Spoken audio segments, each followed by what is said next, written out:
આપણા જીવનનો ધ્યેય નક્કી નથી થયો. આપણો મોટામાં મોટી આપણી ખામી છે. આપણે એવાયપીમાં ઘૂંટ શું કરીએ છીએ? આ જ ઘૂંટીએ છીએ કે પહેલાં જીવનનો ધ્યેય નક્કી કરો. અવરભાવનો ધ્યેય બસ મારે મહારાજને રાજી કરી લેવા છે, મોટા પુરુષને રાજી કરી લેવા છે. પરભાવનો ધ્યેય પછી કે મારે મૂર્તિનું સુખ લેવું છે, પછી લક્ષ્ય નથી બન્યું ને એટલે જ ટૂંકમાં આ લાઈન ઉપર આપણે ચડતા જ નથી. મુંબઈ જવું છે એવું નક્કી જ નથી કર્યું. મુંબઈનો રસ્તો પકડાશે કેવી રીતે કહો છો? નક્કી જ નથી કર્યું ક્યાં જવું છે. એટલે અહીંયા આટા મારીએ છીએ દરવાજાની બહાર જઈને, આમ જવું કે આમ જવું, નક્કી જ નથી થતું. આપણું સમય બગડે છે. આપણો કેટલા વર્ષો નીકળી ગયા. આપણા જીવનનું લક્ષ્ય જ નક્કી નથી કર્યું આપણે. હજુ જીવનનો ધ્યેય જ નક્કી નથી થયો આપણો કે આ મારો જન્મ માત્ર ને માત્ર મહારાજ અને મોટા પુરુષને રાજી કરી લેવા માટે છે. એમના રાજીપાના ભોગે મારે કશું જ નથી કરવું. નથી નોકરી કરવી, નથી ધંધો કરવો, નથી વ્યવહાર કરવો, નથી પૈસા કમાવા. અને સત્સંગમાં આવીને જેને આ વિચાર નથી, એટલે જ આપણે કહીએ છીએ કે જેને રાજીપાનો વિચાર અને કુરાજીપાની બીક જેના જીવનમાંથી ગઈ, એટલે ભક્ત હોવા છતાં અભક્ત છે, મળદું છે, ડેડ બોડી છે, હાડપિંજર છે. સાધુ હોય તો એ હાડપિંજર છે, કોઈ પણ ક્ષેત્રમાં હોય. હાડપિંજર એટલે ડેડ બોડી. એની કોઈ દિવસ પ્રગતિ ના થાય. હા, બાહિક પ્રગતિ થાય. બહાર શાસ્ત્રી પણ બની શકાય, વિદ્વાન બની શકાય, સંત ના બની શકાય.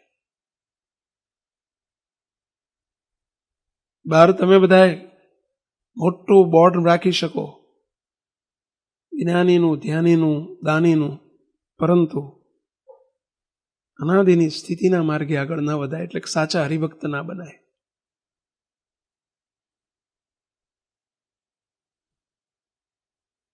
નિરંતર આ વિચાર આપણને વહેવો જોઈએ મુક્તો. કારણ કે એ તો આપણી મૂડી છે સત્સંગમાં આવ્યા પછીની. એ તો આપણી સમૃદ્ધિ છે. અને આ જ વિચાર આપણને પકડાતો ન હોય. રાજી કરવા છે, રાજી કરવા છે, રાજી કરવા છે. આપણે બધા શાના માટે બધું કરીએ? પૂજા શાના માટે કરીએ છીએ? બાદ દેખાડવા માટે? શો કરવા માટે? તિલક ચાંદલો કરીએ છીએ શો કરવા માટે? આપણે બહારનું નથી ખાતા લોકોને દેખાડવા માટે કે જો તમે બહારનું જમો છો ને અમ નથી જમતા? શું એ આપણી અહમની પુષ્ટિ કરવા માટે? વચનામૃત વાતો રોજ એક વાંચીએ છીએ શાના માટે? બધાની પાછળનો જવાબ એક જ છે, રાજી કરવા. તિલક ચાંદલો રાજી કરવા કરીએ છીએ, માળા રાજી કરવા કરીએ છીએ, મંદિર આવીએ છીએ રાજી કરવા આવીએ છીએ.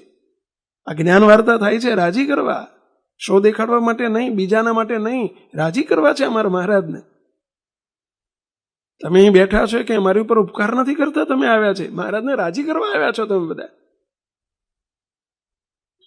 આપણું સર્વ કાર્ય, સર્વ સેવા, સર્વ સાધન, સર્વ ભક્તિ બધું જ રાજીપાના વિચારથી થવું જોઈએ. અને એ જ આપણી મૂડી છે.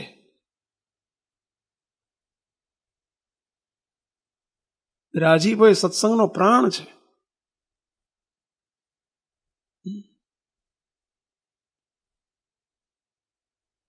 અને એ વિચાર આપણાથી ભૂલી જવાય. રાજીપાનો વિચાર તો શું કમાણે, શું રહ્યું? એકડો જ જતો રહ્યો આખો.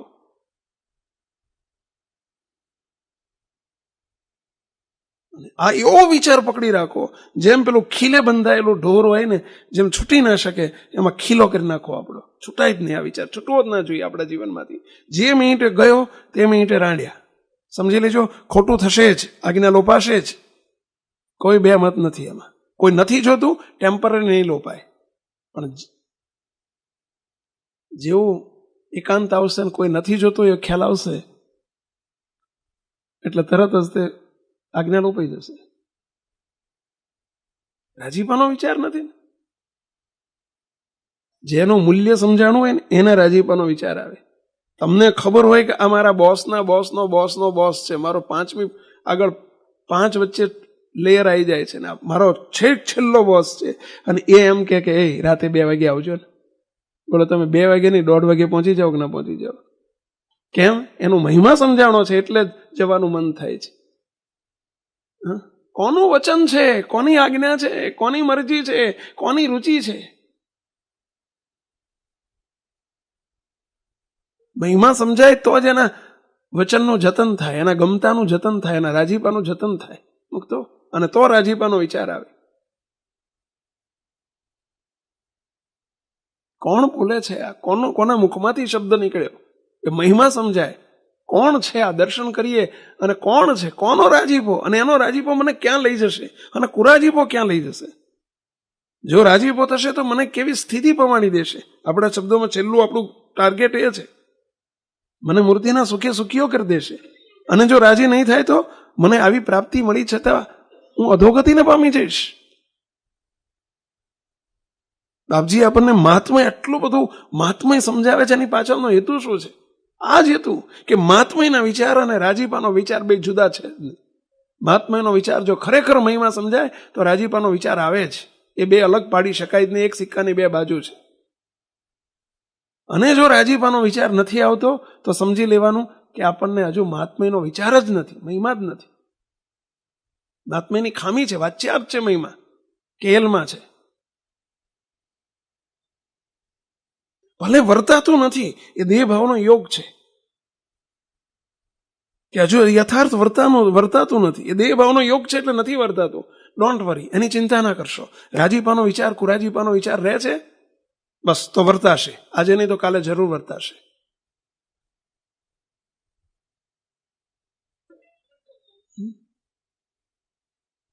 પણ એ જ વિચાર મરી પરવાર્યો જ્યાં, એ જ વિચાર નથી આવતો, રાજી ને કુરાજીપાનો વિચાર જ નથી આવતો, સમજી લેવાનું કે આપણે પતી ગયેલા છીએ, ખતમ થઈ ગયેલા છીએ.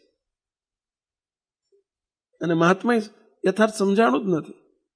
કોણ છે મહારાજ? કોણ છે મોટા પુરુષ? કોણ છે આ સંતો હરિભક્તો? કોણ છે? આ મહિમા છે.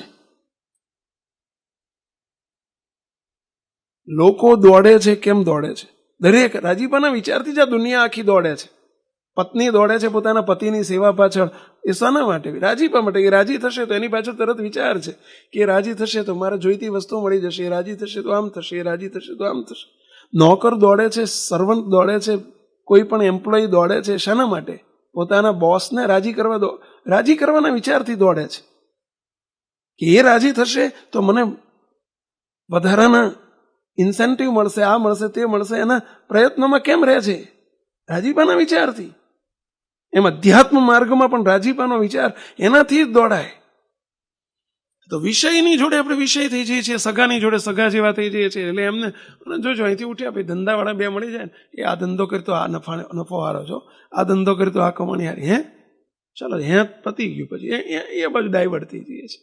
તરત વિચાર આવવો જોઈએ કે માત્ર એટલે બાપાએ વાતોમાં તો કે આજીવિકા પૂરી થાય કે દેહ નિર્વાહ પૂરતું આપણે કમાવાનો વિચાર કરો.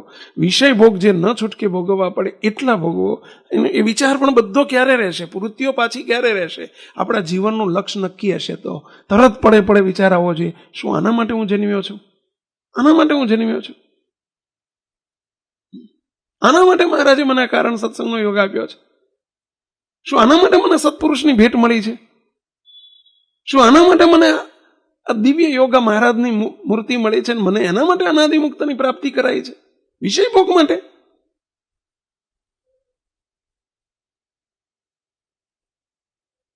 વિષયનો અનાદર નથી એનું કારણ આ જ છે. રાજીપાનો વિચાર નથી એનું કારણ આ જ છે.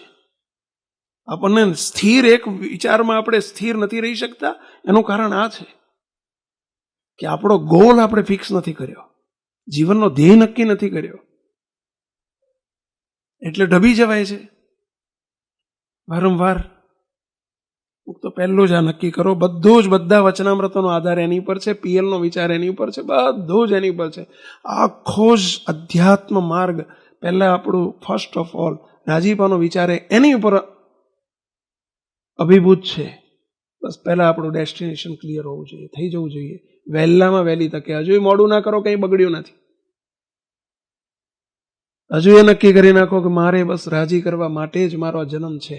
એ રાજી થાય, એના રાજીપાના ભોગે તો જ વિચાર આવશે બીજો વિચાર કે રાજીપાના ભોગે કશું જ નથી કરવું.